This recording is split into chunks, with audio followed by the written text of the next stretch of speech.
Hey everyone, I'm Emily, the Fangirl. If you're interested in tech, travel, and working in Asia, then go ahead and click that subscribe button to follow along on my journeys. I'm currently based in Singapore, and I thought that today would be a really great video to talk about 5 tips on how to get a tech job in Singapore. For some context, I used to work at Booking.com, which is the competitor of Expedia, where people book hotels. I also used to work for Google Hardware, where we worked on Pixel, Buds, Chromecast, Google Home, and then later I went to go work at a startup, OmniSci, which is a GPU accelerated data analytics platform. Now I work in media here in Singapore, but I thought it would be a really great video to give some insight on what the tech scene kind of looks like here in Singapore and how to get a job here, if that's what you're interested in. I work in digital media, so I am very close to the venture capital and startup scene here in Southeast Asia. Not surprisingly, I also have a lot of friends who work at Google, Facebook, Twitter, Gojek, Lazada, Shopee, etc. So it's really interesting to see a mix of companies come here, especially ones who originated from the US, as well as some who have grown up here in Southeast Asia, as well as from China. So I hope to give some good insight on how to get a job here. I will say though, I'm not a recruiter, I'm not a professional within HR, so I can only give you these tips. I hope you find they're useful, and this is what I've told my friends who were interested in coming here to Singapore to work in tech. Transparency is really key, so I will outrightedly say that it's not going to be very easy to find a tech job in Singapore, just because a lot of the Singaporean nationals, they are obviously very well-rounded and educated. There is a talent pool here that's getting stronger and stronger, so obviously they would be the ones to work in tech. However, I feel like if you have a certain angle or you have experience, something that you can bring over to Singapore and work in tech or a specialty, then I do think you have a fair chance. If you are someone who is entry level and trying to get a job in tech, I will say it is definitely a lot harder, and depending on your background and skill set. They've also raised the minimum salary for expats if you are trying to get an employment pass. That is something that I'm currently on right now, and a lot of expats here who work in tech or in the financial services are on. So you need a higher level of expertise. If you're trying to get an EP, you need to have the right skill set, experience, background, and they actually changed the minimum this year to 4,500 Singaporean dollars. So from starting this year, you have to be paid that much to get an EP. And actually starting today, December 1st, the minimum salary for EPs who work in the financial sector, their salaries are raised to 5,000. So you can kind of see the government trying to find more skilled, more experienced people, and you can see that by how they're raising the wages. I'm reading this off of MOM, by the way. So the EP pass is for foreign professionals who have a job offer in Singapore. They work in a managerial, executive, or specialized job. They earn a fixed monthly salary of at least 4,500 Singaporean dollars, and they have acceptable qualifications like a good university degree, professional qualifications, or specialized skills. So that's kind of just like the context of how much you should be getting paid, the minimum qualifications of being able to get an EP to work in Singapore. So tip number 1, I would say look on all the right places when you are job hunting.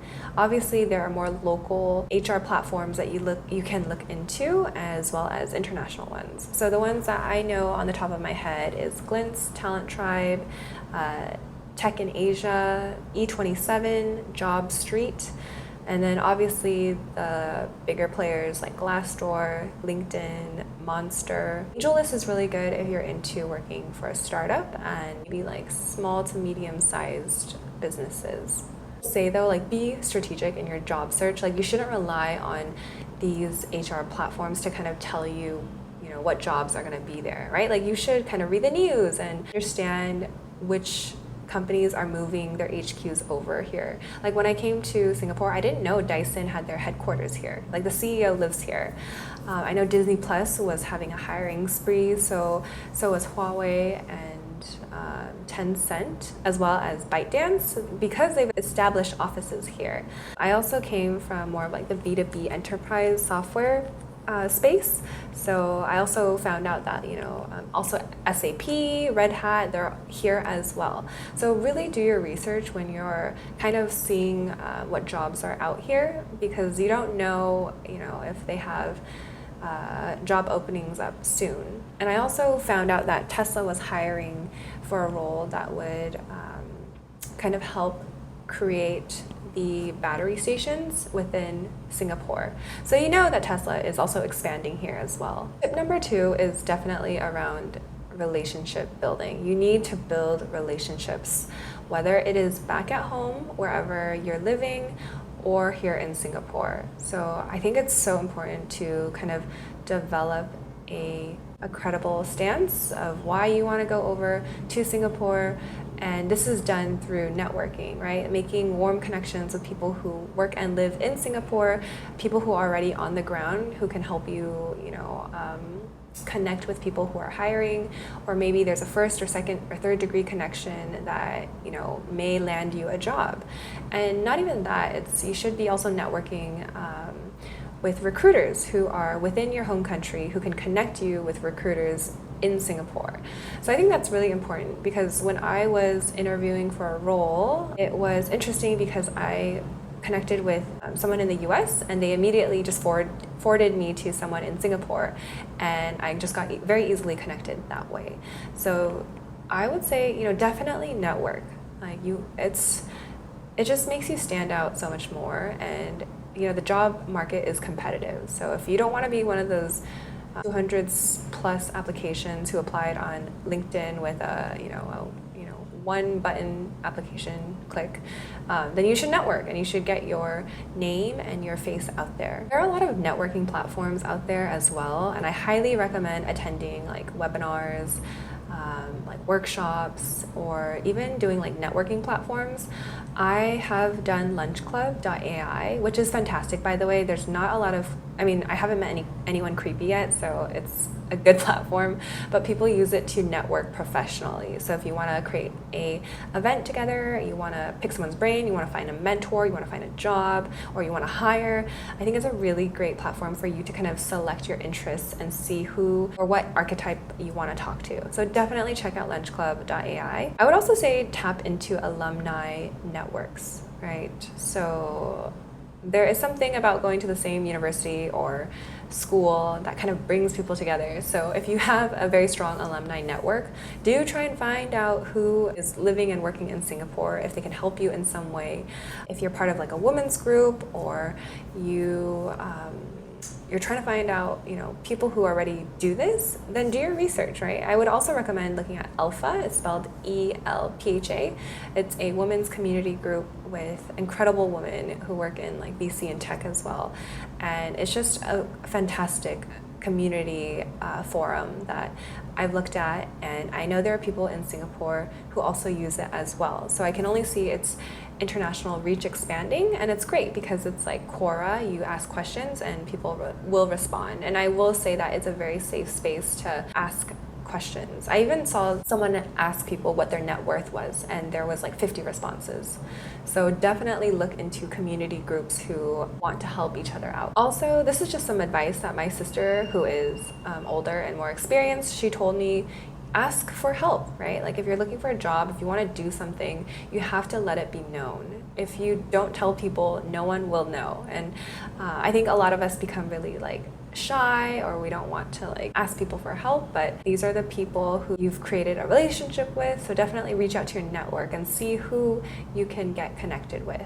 Because again, I think making connections with people is so important, especially if you're trying to get your name out there in front of the hiring manager. Tip number 3, unfortunately, doesn't really apply to most people or everyone, but I will say that if you already work at a tech company, I think the best way is to just transfer internally, and you have a good, you have a good angle of why you want to work abroad in Singapore. It is harder to get to Singapore and then start looking for a job, which is basically what I did. As a US citizen, you have up to 90 days on a tourism visa. But with COVID and everything going on right now, it's really not that easy to do so. But I will say, if you want to come to Singapore and you want to work here, it really is, I would say the best way is to just transfer internally if you already work at a big company. So like Dell, SAP, Facebook, Google, Twitter, things like that. If you don't, it's okay too. But I will say that's kind of a disadvantage that you would have, and you would really need to network and talk to people. It's really a journey, to be honest. Like, I don't think people just wake up and they're like, oh, I'm going to Singapore. No, it takes a lot of talking and connecting and networking. But if you really, really want to get here, I think you can. Tip number 4 is really just figuring out your value add, right? Like, why do you belong here? Like, why do you deserve to work in Singapore? Like, again, I would say the talent pool here is very strong. I've had a lot of friends who are Singaporean, who have studied abroad, they have worked abroad, and then they're coming back to Singapore to kind of bring those skill sets along. So just know that, these are also your competitors as well, and you need to figure out, what value add or what do you hope to learn and bring over here, because essentially the talent pool is getting better and it's also competitive. So you should think about that, right? Like, if you're just here to kind of, mess around and not really contribute, or you just want to live an expat life, I mean, I think that's fine, but you should really think about the reasons of why you want to be here, and obviously think really hard about it too. Tip number 5 is not for everyone, but you can also employ yourself, which is essentially trying to do something through the entrepreneur pass. So there are incubators and accelerators here in Singapore. I have had a friend who came to Singapore on an entrepreneur pass. He was accepted into the Antler program, which is a program where you find a co-founder within the first, I think, 3 months, and then you go off and build a startup. So it's a pretty intense program. There are rounds where people get cut. So if you can't deliver on your product, or there's just no product market fit, then you don't make it to the next round.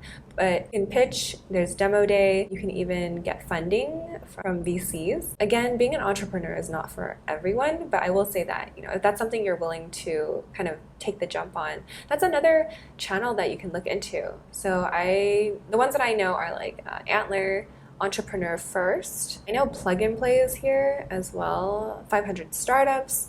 So definitely take a look at those. Again, it is very important for you to network. And I'm not just saying like, networking within people in your industry, but I would say network with people who might be in a different industry with you as well, or try and meet people that you normally wouldn't have met in certain circumstances. Like, I remember one of my friends, she said that she started going to like meetup groups, finding people who have the same hobbies. And then one of them turned out to be like a tech director at some company, and they became really good friends, and he helped her find a job. It's good to have the intention of doing networking, obviously, but you can also meet a lot of different people in different ways. One of my friends joined an online webinar, and she liked the speaker so much, so she connected with the speaker afterwards, and they had a coffee chat via Zoom.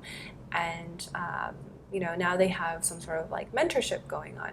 So I think you can be really creative in the ways that you network or find people to talk to, and don't get discouraged, right? Like, sometimes people are just really busy and they can't respond.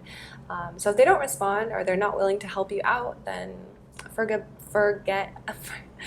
about them and continue to reach out to people.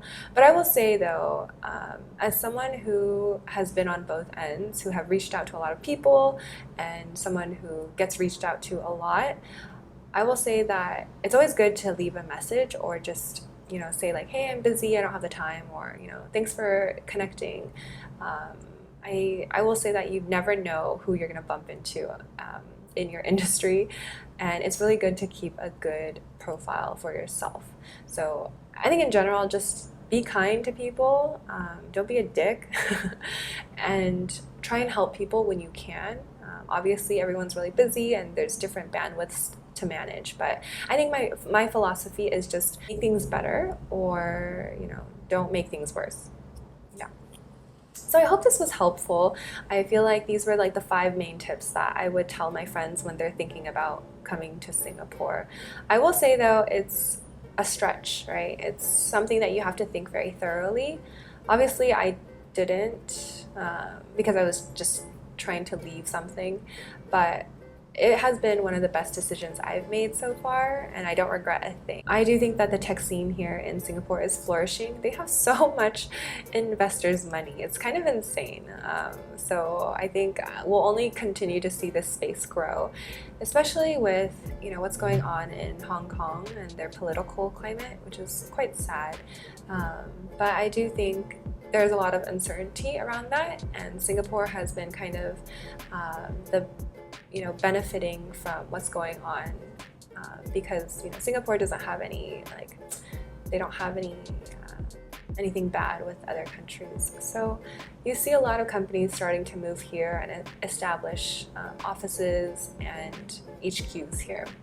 So I would definitely recommend coming to Singapore to work if you have the opportunity. Obviously, think it through. If you have any questions, let me know in the comments below, and I will do my best to answer them as thoroughly as possible. Not an HR professional or a recruiter, but I think this is just something that I would find very useful, or that I would want someone to tell me. Anyways, good luck on your job hunt, and have a lovely, lovely day.